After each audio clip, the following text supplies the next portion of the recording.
Music ringouts are an awesome editing technique. Check this out. So you can do something about it now, or live with it forever. This could get messy. No shit. That's a music ringout. You're going to need to learn how to do this, because as an editor, you need to fill your bag of tricks with storytelling tools. So why this tool? Well, do you hear that? I stopped the music, it's now quiet. There's some importance in this moment, whether or not you actually care about what I'm about to teach you. A music ringout can be used to emphasize moments like this, and it can also be a great way to break up ideas and to change music cues. Today, we're going to learn how to make this in DaVinci Resolve, so that you can now use this technique in your own edits. All right, well, without further ado, let's get to the logo.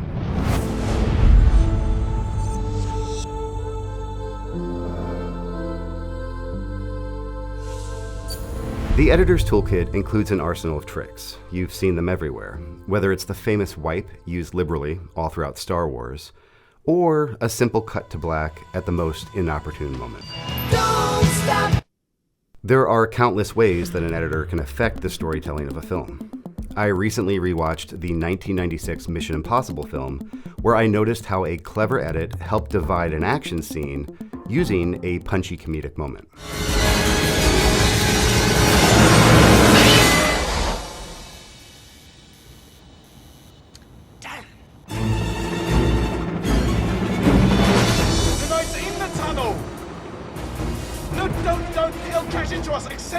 This cut is especially effective because it helps separate the exterior visual effects sequence from the tunnel visual effects sequence.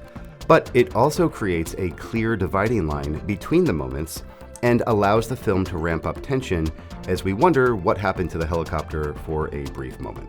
One trick that's used often, mostly in movie trailers, is just one such way that an editor can bring their own creative energy to a project. And that trick has nothing to do with cutting picture. It's all about cutting sound design, and specifically how you handle music. And that's where music ringouts come in, which works similarly to the Mission Impossible example, except entirely with sound design and music. A music ringout can forcibly stop a music track wherever you want. It can break it up to leave room for emphasis, and then come back into that music track to continue with the next moment. Take a listen to this trailer for the upcoming movie 28 Years Later. Boom, boom, boom, boom, moving up and down again. There's no discharge in the wall. You can hear the vocals playing a poetic recording with some ambient music underneath it, but the last word is cut off and it echoes into the distance. This type of effect is hidden all throughout movie trailers and other promotional pieces, like here in the Minecraft movie trailer. Elytra wingsuits.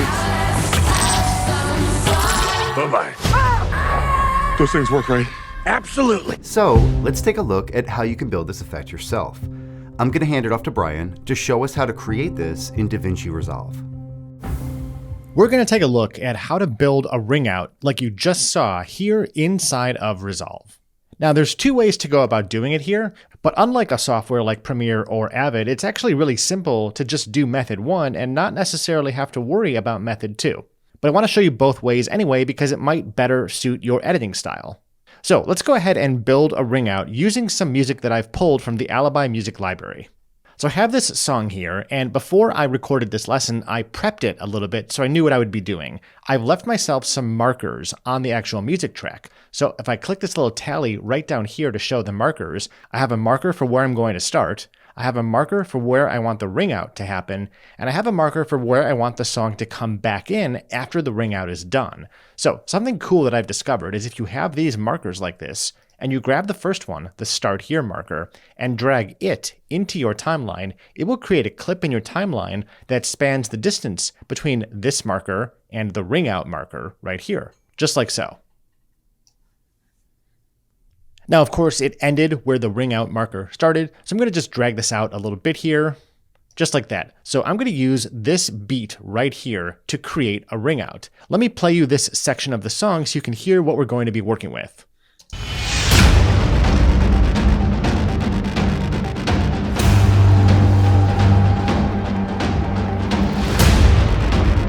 So you get the sense here that this song is going to be a little bit repetitive as I hear the same sort of beats and drums and little vibrations and things over and over and over again. And I need this trailer or promotional piece or commercial to really move and change as the edit goes. So this is a perfect place to put a ring out.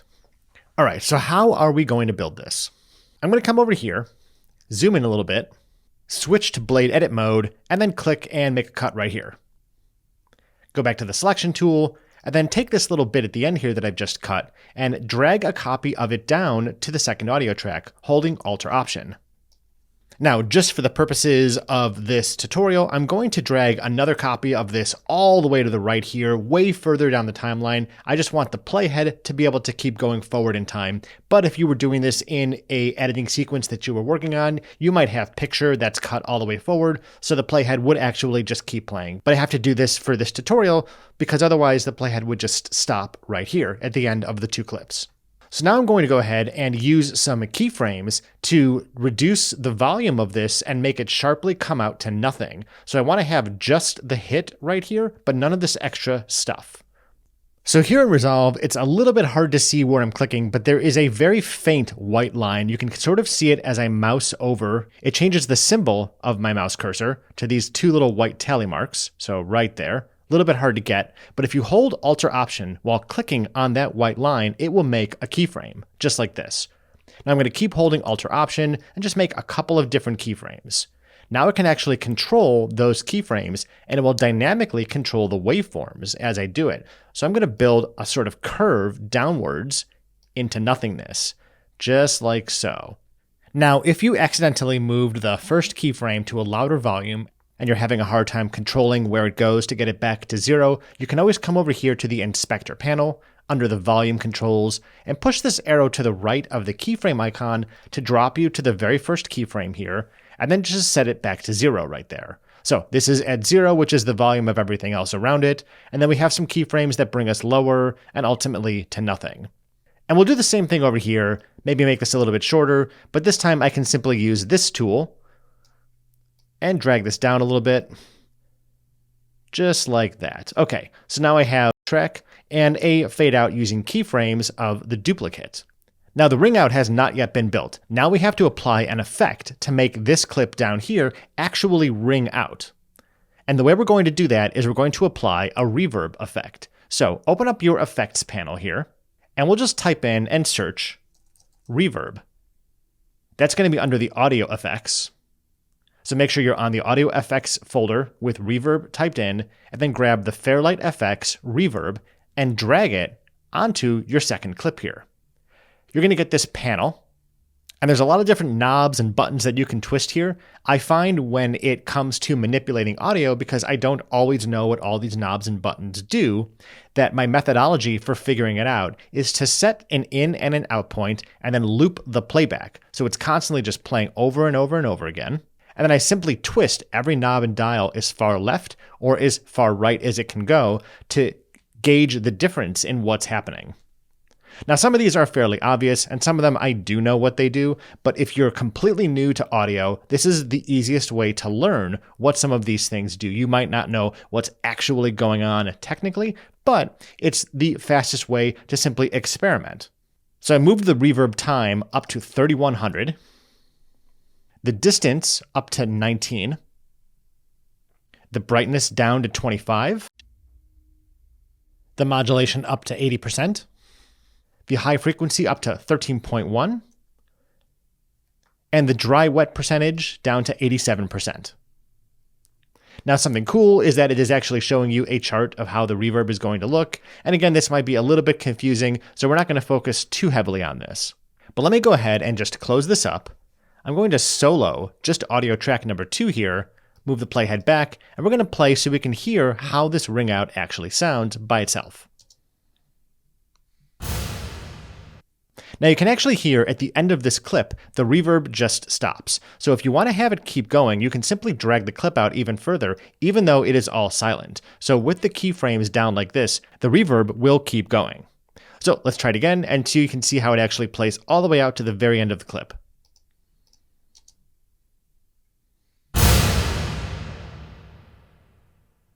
Cool, and that's the reverb. Now let me show it to you with the actual music cue. So I'll just unsolo audio track number 2, come back a little bit further, and we'll play it hearing both the original music cue plus the reverb that we built.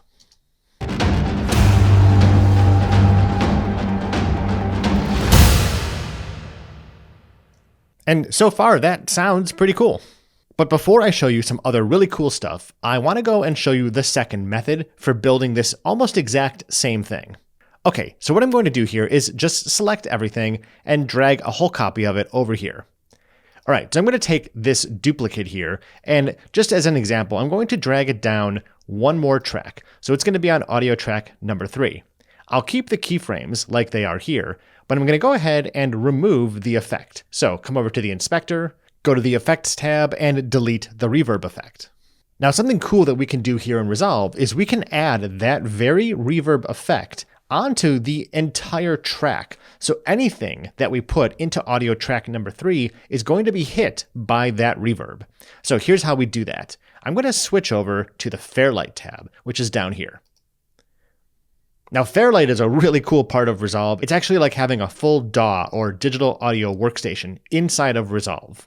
On the right-hand side, we can see a list of all of the different tracks that we have. So audio 1, 2, 3, etc., etc. There's a lot that we can do in here, but we're just going to focus on adding an effect onto audio track number 3. So to do that, if you kind of go to audio number 3 and then move your mouse upwards, there is a plus sign right here in the effects. So click the plus sign. Come down to Reverb. Under Fairlight FX, choose Reverb. Now I'm going to go ahead and put those settings back in place. So I have those written down on a little notepad over here. I'm just going to go ahead and type them all back in really quick. And here we go. We have rebuilt that same exact reverb effect. I'll close this up, go back to my Edit tab, come back over here. I have audio 1 is going to play. Audio 3 is going to play, and there's a little note here that says FX on audio 3. So it helps us know that this track actually has an effect on the entire track. And let's play this back and see how it goes.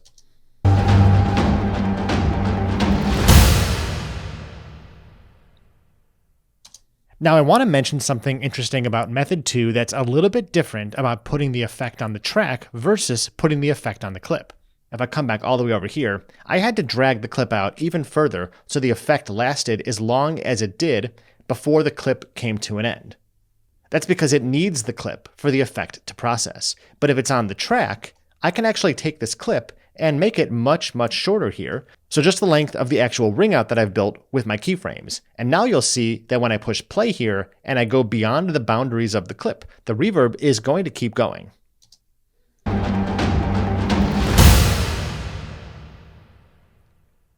So why is this important? Well, let's just say, for example, you were using a piece of audio that was a certain length and you wanted to do a ring out of the very end of that piece of audio and there was no more clip left to drag out. So it might be hard to figure out how to navigate dealing with that if you have a clip-based effect. But if you put the effect on the track, you can have just a little bit of audio in there and it will still ring it out if you want to.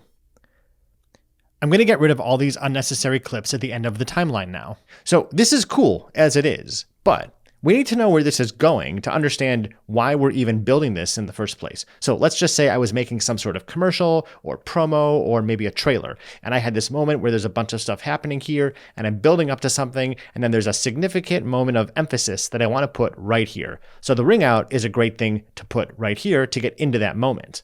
But at the end of that moment, I have to come back into some music. So I'm going to go back to my media pool, and I have another marker here on my music that says come back in here. So I'm going to go ahead and drag that in here and put that right about, let's just say here.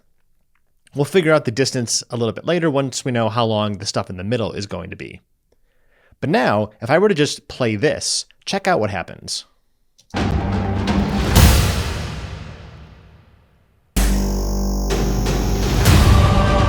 So we've actually recomposed this piece of music, because in the actual song, here's how it actually goes.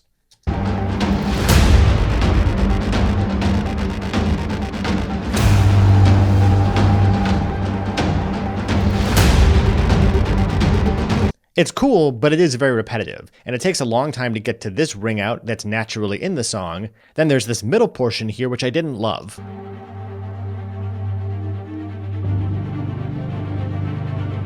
So I wanted to do something special here to get back into this beat right here, which is right here.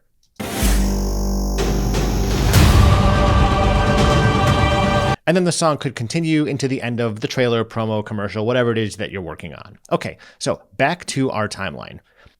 We're about to add in some additional sound effects. So to keep nice and organized, I'm going to name our tracks before I do anything else. So audio track 1 is going to be the music.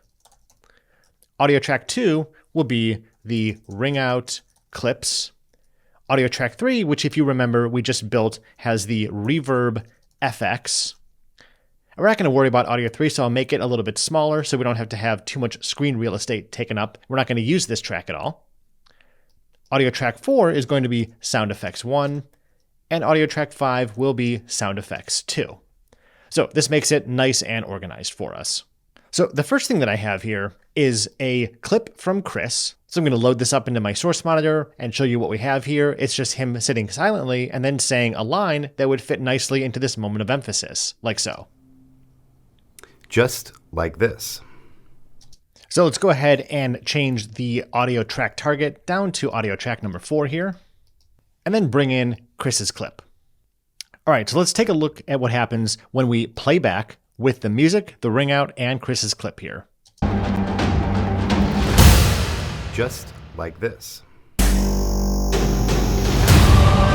And of course, we would be cutting other footage around, so let's just go ahead and make this a little bit shorter so it doesn't look so goofy while we're working. And I'll raise the volume of his voice here.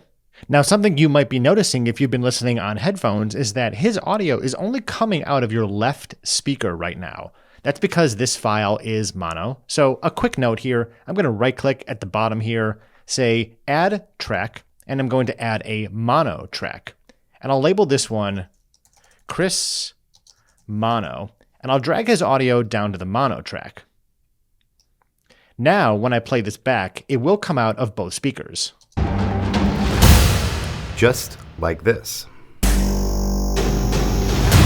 Now, this is great as it is, but what we have to do is build back up into this song.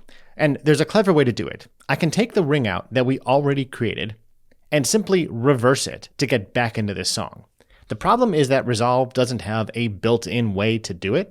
So the way that I came up with doing that is to simply make an in point and an out point right here, solo this track, and then just render this one section out as a WAV file.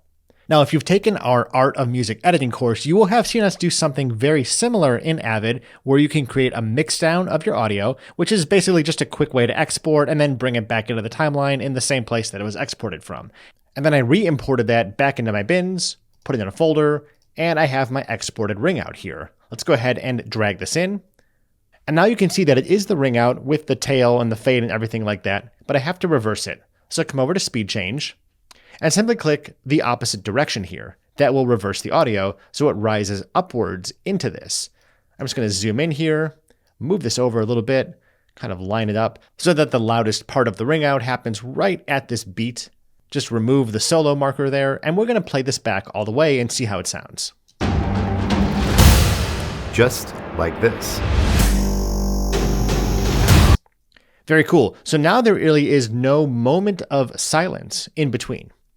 Now, if you don't want to go to all the trouble of actually rendering out your ring out and then bringing it in and reversing it, you can also just use a sound effect called a riser. Let me delete this and show you what that would sound like. I've got a riser here called Close Riser that I really like. I'm going to drag it in, just sort of expand the clip here, and then line it up just like I did with the other one so that the loudest part of the riser happens right here at the beat. And I'll just make this a little bit shorter so it doesn't start too soon, and then fade it in a little bit, kind of like this, and then start a little bit quieter at the beginning and get louder faster. We don't want to overtake Chris's audio too much. So something kind of like this, and we're going to try this out.